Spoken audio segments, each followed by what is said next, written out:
Howdy, howdy ho.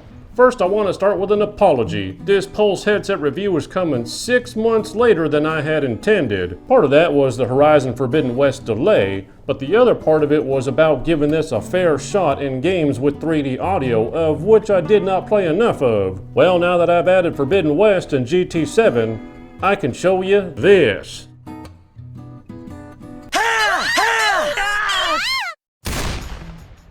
As you know, I do like the minimalist design, and the Pulse headset rather nails the black and white scheme. It's clean looking, simple, and unlike the PS5 itself, does not exude massive size or unusual curves. This actually translates to it being smaller than it appears, something it shares with the Xbox Wireless. And while it does some things right, we still gotta be mindful of the budget bracket we're in. The headband at the top allows the pressure to disperse across the top of your head better than a simple cushion for pushing. This nearly eliminates any sore spots after hours of use. But the key word is nearly. The band's thin rubber simply covers a piece of plastic on the inside. This means it's more durable, but it's actually hard. So while it does beat the Xbox headset in comfort, it does not beat a properly built band. The ear cups themselves, unfortunately, take a step back in comfort. They're soft to the touch, but lack thickness, and thus easily pressurize against my larger-than-you-think-it-is head. The openings themselves are also consequently smaller than they appear, and in my case, my ears could not fit entirely inside, which led to mild sore spots after hours of use. It is surprising that it shares a balance between good and bad with the Xbox Wireless. Its aesthetics are attractive, but due to its smaller size, the band is but a tiny reprieve from its own stiffness, poor cup thickness, and small cup size. Not everyone cares about mic quality, most only care if they're understood. But for me, mic quality is just as important as anything else. This is where the Pulse falls behind the others. Without a boom mic, there is a clear post-processing used to clean up the dual mic signal amidst the noise canceling. It may be hard for you to hear the difference without a native sample on a reference headset, but for posterity, PC Master Race. Xbox better. PlayStation better.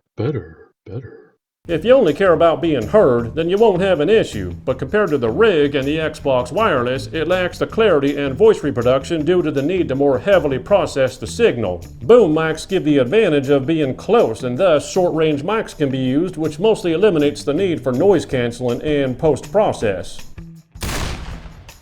The Pulse uses more common 40mm drivers. However, instead of using known codecs like Dolby, it touts its own proprietary 3D audio preset enabled on the PS5, but only in games that support it. After a fair shakedown and lots of titles that support 3D audio, I can tell you one thing it has above other headsets in its price range: positional accuracy. I found myself surprised at how well I could determine sound direction and position, and I'm happy to report that it ups the immersion. That is, keeping in mind a few things. The game has to support it. In games that don't, you get a more general wide stereo sound. And to add to that, the audio itself is somewhat tinny. Not necessarily low in quality, but lacking the warmth and lows that the Xbox Wireless enjoys in Dolby Atmos. The lack of warmth in the audio is readily present when listening to music and switching between the headsets.